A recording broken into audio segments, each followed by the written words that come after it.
Hey, what's going on, everybody? Happy Tool Tuesday to ya.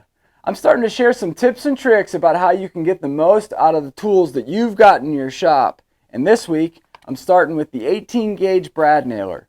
Now, I see this gun all over the place, so I know a lot of folks have this gun, and I'm guessing that a lot of folks have a common problem when it comes to using this gun. If you stick around, I'm going to show you the problem and how to fix it. Check it out. Chances are, if you've used a brad nailer for any amount of time, you've experienced blowout like this at least once or twice. In this case, I missed, but let's take a look again. That's better. The first one's a miss, but this nail down here represents blowout. Now, that's also known as a shiner or just a screw up in general. The point of the nail on a brad nail is known as what's called a chisel point. And you can't necessarily see it here. However, let me draw us a picture. So a brad nail looks something like this. You've got a tiny little head. And then at the tip, it comes to a triangular point. This triangular point is important because it drives the direction that the nail might head.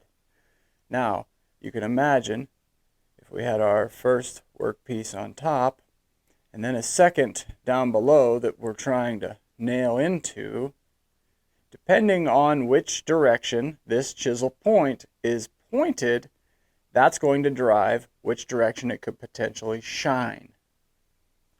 So, putting that to real world example, in this particular setup, if we are driving that nail this way, it's going to have a tendency to shine either to the left or to the right. If we're driving that nail this way, it still will have that same tendency to drive to the left or to the right, but if it does move left or right, it's going to stay inside this workpiece. So, the orientation of your gun point to the workpiece is critically important when you're using a brad nailer.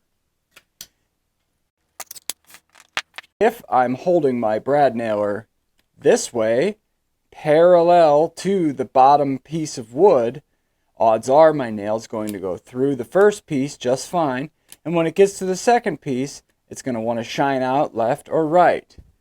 Instead, try orienting your gun this way, perpendicular to the bottom piece of wood. As I said earlier, it still will have that same tendency to shine left or to the right, but it's going to stay in that bottom piece instead of sticking out the side. Perfect shot. No blowout, no kick out, no shiners.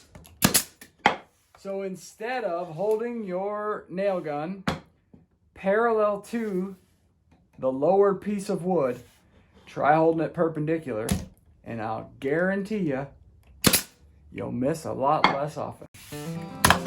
I hope this tip was helpful. Stay tuned for more. I'm going to try to do these once a week, and hope everybody enjoyed it. Let me know what you think down below. Thanks for watching, and have a great evening.